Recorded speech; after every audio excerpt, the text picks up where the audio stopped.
তোমাদের মধ্যে অনেকেরই কনফিউশন থাকে যে কখন দন্তের ন হবে কখন মূর্ধন্য ন হবে।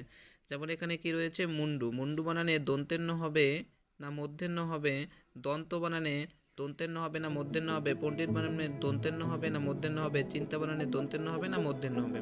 এরকম দন্তের ন হয় তয়, মূর্ধন্য হয় তয়, বা দন্তের ন কখন হয় মূর্ধন্য কখন হয়, তোমাদের মধ্যে অনেক কনফিউশন থাকে।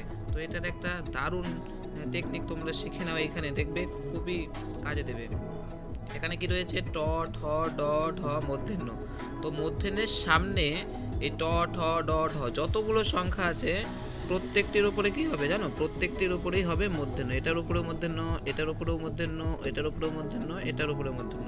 মানে যদি এই সংখ্যাগুলো থাকে তো এগুলোর উপরে কি হয়, সবসময় মূর্ধন্যই হয়।